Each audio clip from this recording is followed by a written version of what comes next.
everybody, and welcome back to Mouthpiece Entertainment Movie Reviews. We haven't been here in a while, but I know, right? yeah, we are back with the Thunder God, Thor. Yep. Was it Love and Thor, Love and Thunder. and Thunder. So yeah, let's go ahead and have you kick this off, Diana.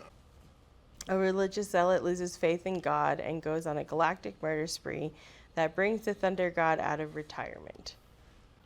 So where do you want to start on this? We have Chris Hemsworth returning to the role of Thor. We have Natalie Portman returning as well. We also have Taika Waititi, however you say his name, directing and of course starring as his really rocky counterpart. There was a lot of little cameos in here as well. We have Russell Crowe as Zeus. Yeah, who is adorable in his little skirt. But I did love the little Guardians of the Galaxy entrance that they had. I honestly have been feeling Chris Pratt a lot lately. So he has toned down his annoying comedy routine a lot, and he is a lot more palatable. We're talking from Jurassic World. We're talking about this. We're talking about The Terminalist on Prime. yeah, I don't know what's going on in his life, but I am with it. yeah, me too. So as of right now, we have nobody turned in a bad role, but in my opinion, that's because everybody was written poorly. I don't know. I like Christian Bale a lot in this movie. I thought he was fun per usual. I think he always turns in a pretty solid performance, and I thought that he kind of carried the film when it came to putting personality and character that wasn't necessarily over the top into the movie. I would agree. Christian Bale, of course, is always going to ace it. I mean, I don't think I can call a bad performance from Christian Bale, but what I can call is a Raul Julia as M. Bison Oh, put dang. into a terrible movie such as Street Fighter situation that Bale is in right now. That's fair, because he was kind of out of place when it came to the rest of the movie. He just it was like a very huge contrast in his scenes compared to the rest of the movie. It brought it down to a very serious level, I'd say. Exactly. In my opinion, the tone of this movie did not match the magnificence of Bale's ability, and everybody else came in and was like, oh, I'm getting paid millions for this? All right. They came in there with the bravado of like a YouTube fucking troupe. It was very campy, very almost like over the top, like the new Miss Marvel is over the top and like aimed at character. 5-year-olds. Yeah, it's very Yes. much aimed at like children in that aspect. That literally the only thing that they talk about that's not children worthy is orgies in the movie, and it's just like they throw things in for adults like they do in like Toy Story and shit. You know, it almost had the same feel. I mean, the entire movie, I thought I was watching the direct sequel to Masters of the Universe with Dolph Lundgren. That's how goddamn campy and ridiculous this fucking movie was. And again, We've joked about it being just He-Man, like the He-Man movie Definitely. in 2022. But I still liked it, though. Like, I think we had different views of the movie. I still thought it was fun. I plan on taking my kid to see it after seeing it. I think it's definitely more her speed than it was your speed. see, So, for me, we have an entire universe, the MCU, that we have set up, and it has a pretty serious tone for the most part. yeah. Is there like comedy here, comedy there? Hell yeah, that's what the MCU is definitely known for. That's what kept putting it over DC. True. But this is bringing back like the Adam West Batman days, in my opinion. But there's a niche for that, and Which is fine. I think that there's a place for that. That people are going to have that nostalgia during the movie, and I think that's why it's done so well as it has. I don't know. For me, it's easily the second best Thor movie out of the bunch. That is fair because I, in general, am not a Thor fan. Me neither. I mean, I'm a Beta Ray Bill fan, but he has not shown up yet. So what we're talking about right now is just, again, the MCU in totality. And Yeah. right now, when it comes down to it, Thor, Love and Thunder, and Miss Marvel are completely destroying the tone that the MCU has set. Now, I could say that they probably right now are overcorrecting the darker tones that the MCU has taken with, say, Spider-Man No Way Home and the Eternals. but this is a way overcorrection. Yeah. Like the super bright colors, like the whole landscape. I they're don't know. using. I loved that about it. I know you weren't into it, but I loved how bright it was, the vibrancy of the movie, and how playful it was. I feel like I needed a break from how fucking serious they've been taking themselves in other areas. Which is good. Which is good. So I mean, along with that, we have these. The goats. Oh my god. I'm Might have been my favorite part of the whole fucking movie is the screaming goats. Yeah, no, the goats were. No matter how you feel about how campy this movie is, the goats you will love. You laugh every time. It's hard not to. And boy, I'm sad that I even brought that up right now because I kind of feel like we spoiled something for you. But even when you see it, it's going to be gold. No, it's like right there. It's right in your face immediately from the movie, and they are loud and vibrant about it throughout the whole thing. So the thing that kind of like chapped me a little bit is, again, we have over 20 MCU movies, and now all of a sudden Thor has this weird inconsistent power where he can clap on, clap off any outfit that he wants. it was really inconsistent with the storyline of how the weapons are treated as well, the way that they can just switch weapons back and forth and be able to manipulate them back between. There was so much more of a code in the past when it came to the honor of using someone else's weapon, and I felt like that was kind of a weird situation in the movie. Yeah. Storyline wise, it was a little off. The way they brought Jane Foster back and literally gave her plot armor is insane. That's true. I mean, like, with the way that happened, it makes you question why Thor 1 was even fucking made. No, I agree, because the way that they had her storyline in this one was a little strange. But, I mean, girl power, you know. But it's what was going on there makes no goddamn sense to me because, again, the Jane storyline, that is a deep, solid thing that probably should have shown up in, like, Spider-Man or the Eternals.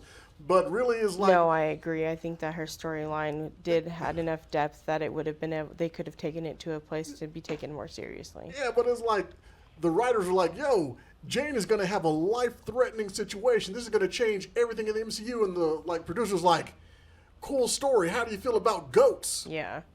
It's like, it made no sense in how it was handled. And then I say, to me, this is like the CW version of Thor. That's fair, especially with the way they used like the kids and stuff in the movie Thor himself has very inconsistent powers compared to what he's always had in the MCU. Again, we're not talking about comics. This is a completely different universe. I'm talking strictly of the MCU. What he has displayed on here makes no goddamn sense. And when you see it, when you see him go full-blown CW Flash, you will understand what I'm saying, because since when the fuck does this happen? Yeah. Like when that's fair, because even when they had him going up against like Thanos and stuff, he was nowhere near as strong compared to this villain who I think would have gave Thanos a run for his money. Yeah. He definitely would have gave Thanos a run for his money, even though I feel like this ending was a little bit rushed the way it was done. It was, but I wasn't mad at it.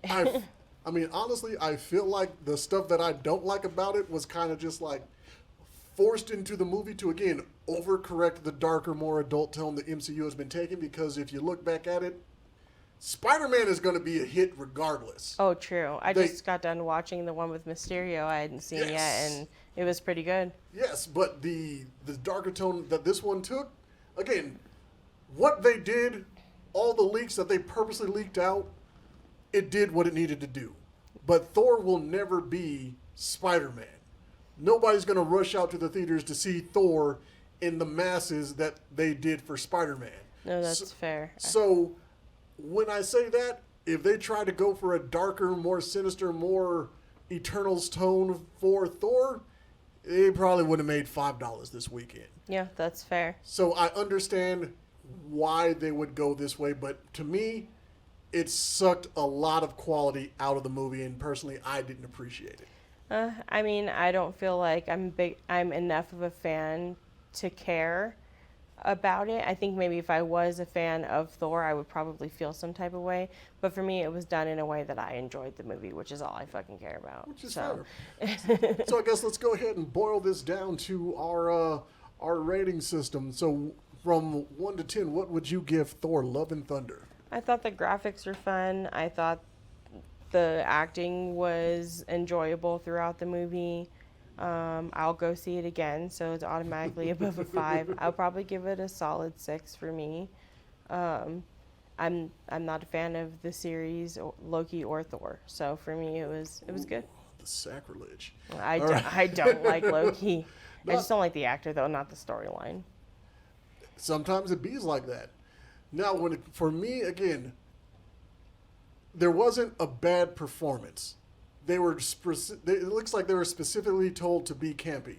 The way this was done, the potty humor they infused in there, them trying to ride off of the soundtrack, it's clear that the director was trying to mock James Gunn and his directing ability and performances. So with the mocking, knowing that he told everybody to go in there and don't give a shit, go in there and we're going to CW the fuck out of this series. We're just going to make it Saturday morning cartoons in the 80s fun. I'm going to give it a 4.5. Oh, wow. That's horrible. Don't listen to him. Take your kids to go see it. It's fun. It's worth spending your money on. And it's one time. One time. One time. Would you go see Morbius again? Do you wish we didn't even see that? There are movies out there that you should... Morbius, don't go see that one. If you're going to spend your fucking $10 on something, Thor isn't bad. It's worth it. All I'm going to say is, if I'm going to watch Batman and Robin more than once, it's because I'm going to be trying new drugs. And you want to see and you want to see the buns. And I want to see what fucking mind frame I have to be in to make this turd look like gold. And honestly, I still love Batman. I will not try the adrenal gland of a dead cat just to see if I like this movie again. I will not be seeing it on purpose. But you'll have vanilla, which is like beaver butthole. That's fine. You consume it regularly. But again, I'm not a huge fan of Thor, but I'm also not a detractor of Thor.